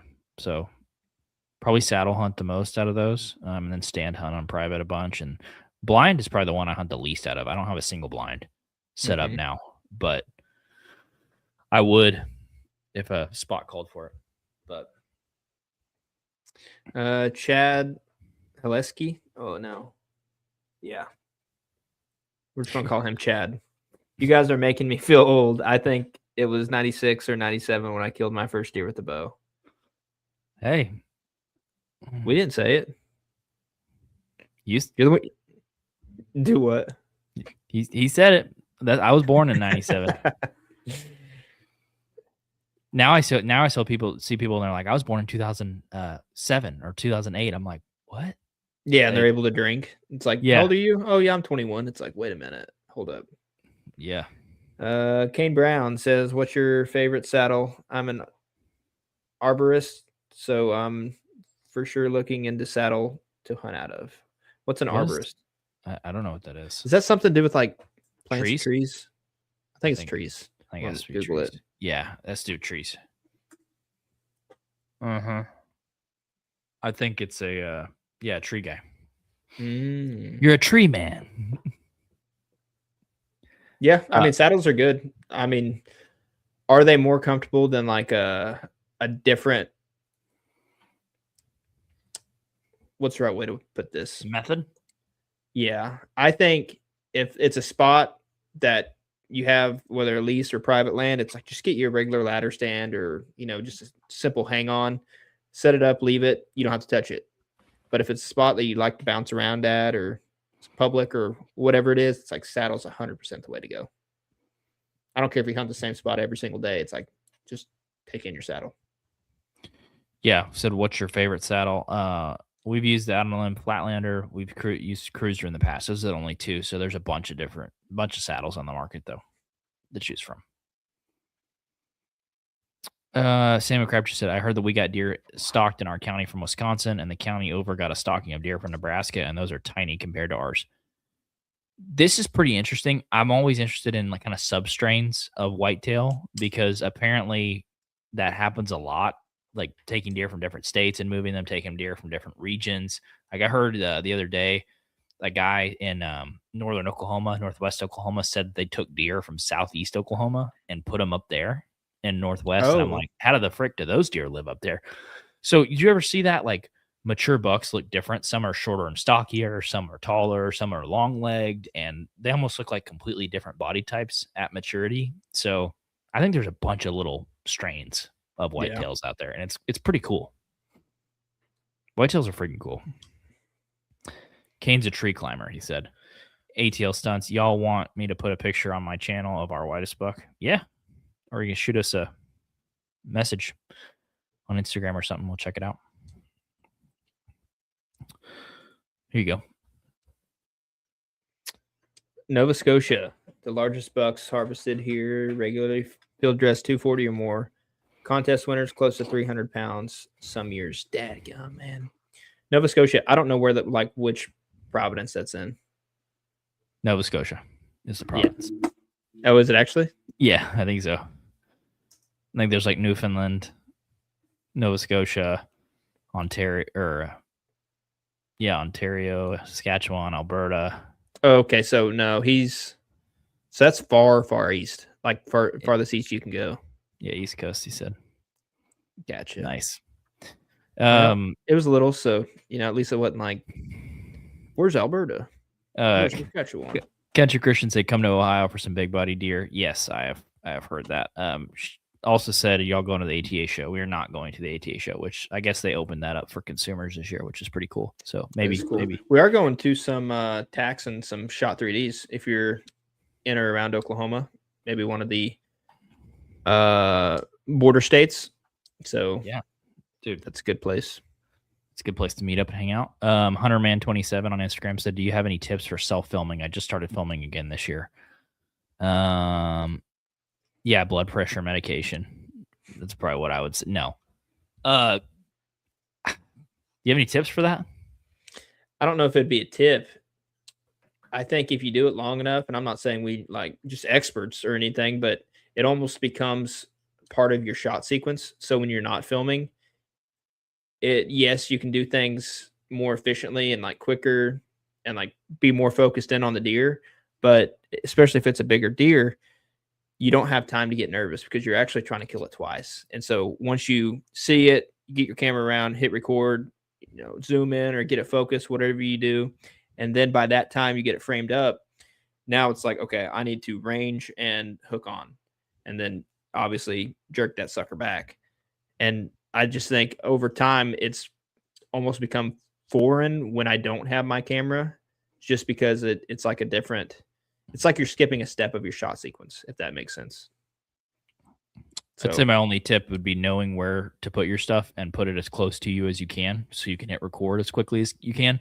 And if I see a deer coming or something, I just start rolling my cameras. Like this other day, I ran a GoPro, a 360 camera, and a big camera. And as soon as I heard a deer coming, I just pressed record on all three. That way you can kind of get ready. So I would just say having your camera as close to you as possible, where you don't have to reach out far or it's hanging way off the tree. that's how I do it.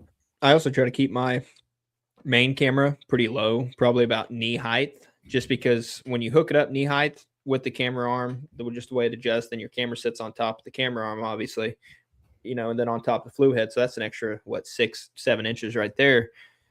I usually like to hang the base about knee high, and then it all said and done, it's like just under my hip. And so when you draw back and stuff, wherever that camera is, you're kind of basically over it at any point. So it never kind of gets in your way there. Plus the GoPros, you can either hook it on, you're like at the arm of your camera, or from a strap or your bag or whatever, if you're doing 2 different angles. So, but yeah, just keeping things low. That way it doesn't get in your way when actually a big buck comes in. That's clutch. Oh yeah. Hunter 50 said, "Did you guys give out your pens for Oklahoma like you promised?" Yeah, man. Check your Yahoo. They're in there. Send them over. Here's your one. Zachary, do you guys have all your latest hunting videos out for the season or more coming? I think that's about it. That's all we got.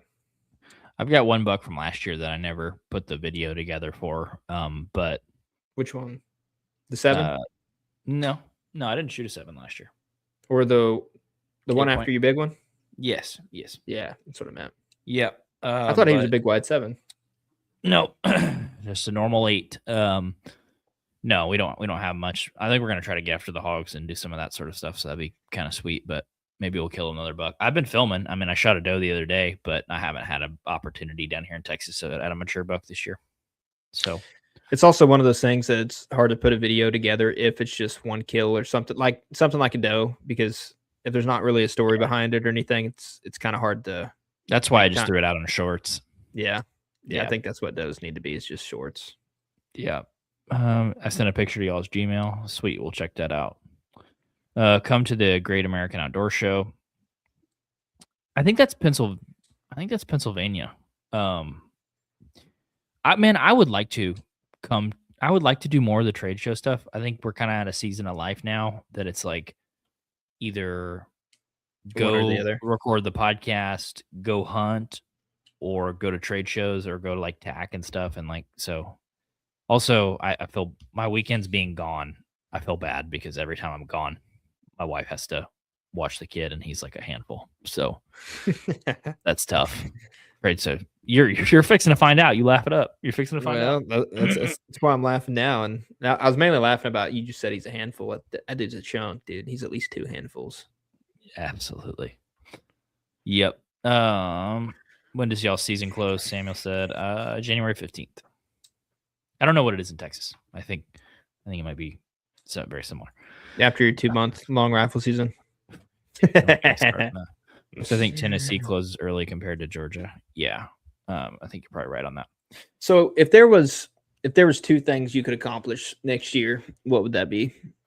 I would like to have better access, and probably 3 things. I want to have some better access. I do want to do a better job providing better resources for the deer to eat throughout the fall, especially focused on the late season, because I think you could put out corn feeders and stuff, but I just don't really feel like it's not doing anything nutritionally for the deer. So I want to have some late season food sources, some greens for them. And because I think I'd enjoy that hunting a lot more, just having having some more visibility, having pulling power. So destination food source. And then I think the other thing would be, like, from a Western perspective, if I could shoot an antelope and shoot a good buck, I would call that a really, really good year. Mm-hmm. So what about you?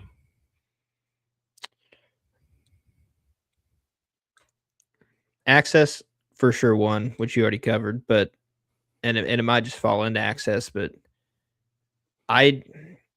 seems like the last 2 years it's been very hard to find that caliber of deer that would just make your jaw drop. Yeah.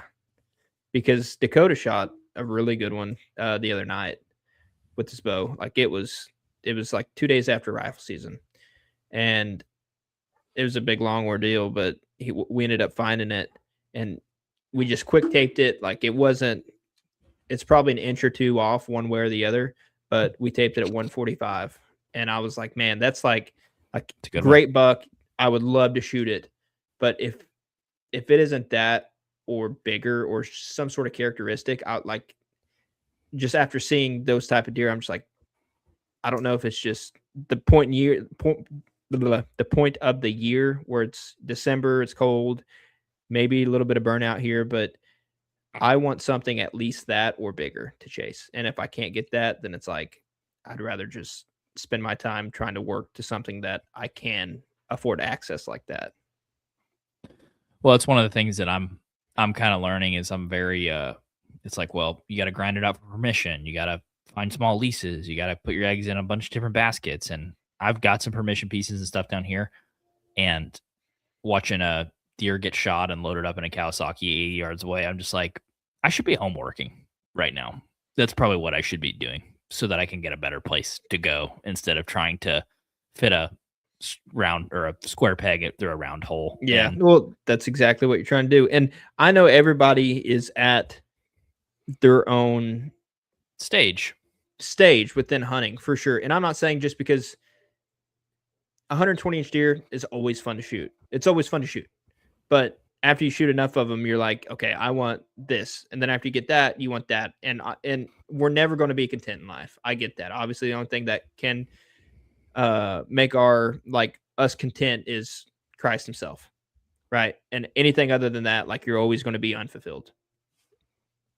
Well, on that same vein, it's like for hunting, it's the only like fulfillment is based on the rack size most of the time. And as shallow as that seems, that's just where I'm at. If you still like shooting 120s, if you still like working, you know, your butt off for them, spending 45 days for a shot out of 115, like that's great. I'm happy for you. I wish you the best, but I just want that one. Like I only have one 160, and I want more of them. And if I can't do that, then I need to find a way to do that. I agree. So that's my. You're talking to another shallow-minded individual, so I agree. Yes, yeah.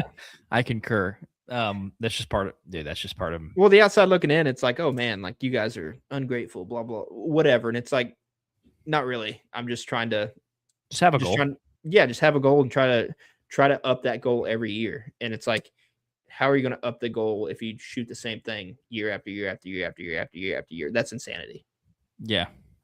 And try to do it on the same place year after year after year. And you're like, where are they? Which you can't do that. You're shaking an empty vending machine. Like, where's the chips? It's not there. Yeah. It's not in that vending machine. You saw it.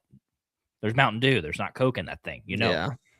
And I mean, because before I was that person that was like, oh man, you just need like, you need to get back to what hunting actually is, yada, yada, yada. And it's like, if you want it, like and especially since we went on the trips we went on this year, that's what hunting's about. That's what hunting's about. It's an adventure. You're like, and if you haven't did that, because again, the only reason I'm speaking on this now is because my perspective has changed.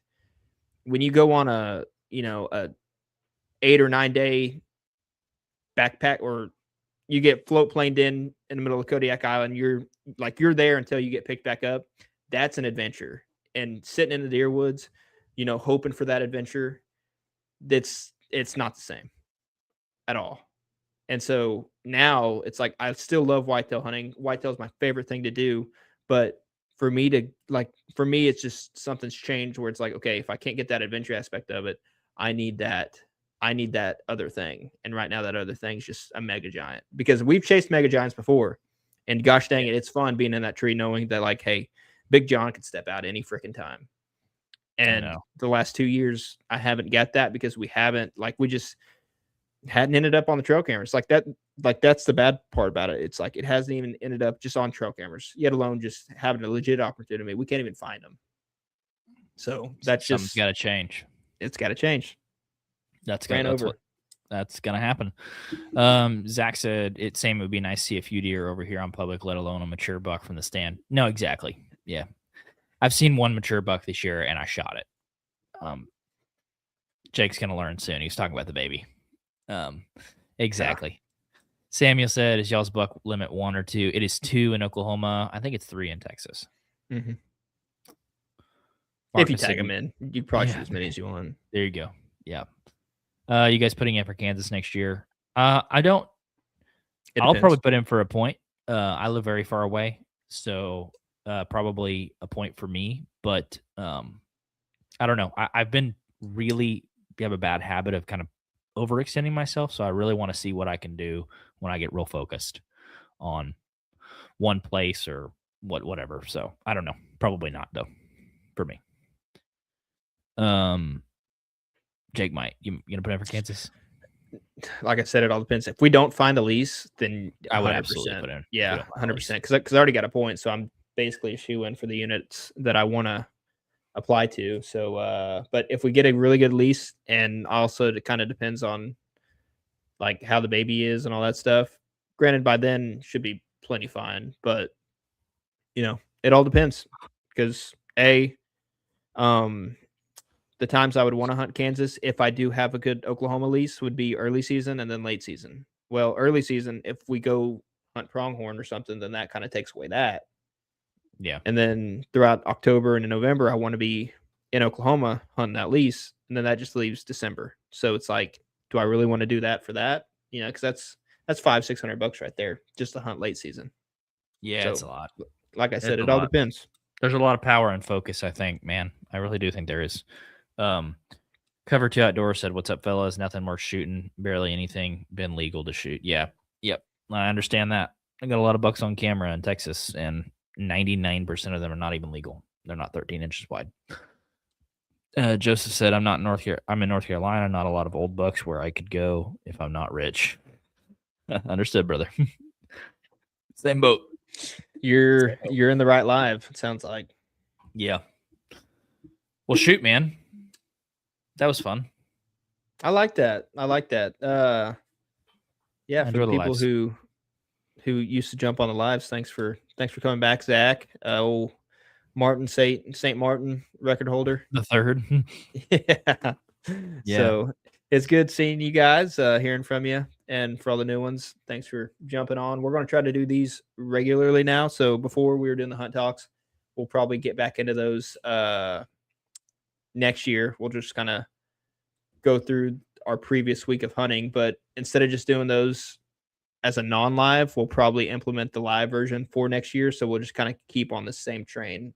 So you can be expecting a lot more lives. Long story short. Yeah. So we'll be here probably every Monday at 7 p.m. So put it on the calendar. We'll premiere it before on YouTube. So YouTube's probably the easiest place to watch them. LCJ Outdoors last question said, heading to hunt in Oklahoma in a couple of weeks, fellas. Got any tips? Find some food and find some good access, which I have neither of those things. So bring a coat. Good luck on that. And that's not sarcasm. Isn't really he out of Texas? Yeah, I think they live in the Panhandle. So, we really appreciate everybody. We love these lives. So just plan on being here Mondays at 7 and shoot. We'll put these up on the podcast app. So if you guys want to recap or you got in halfway through, they'll be up there on Spotify and Apple. But we appreciate you guys. And these are some of my favorite podcasts to do. I love talking to the people that actually listen. So we'll catch you guys in the next one. Jesus loves you. Bye.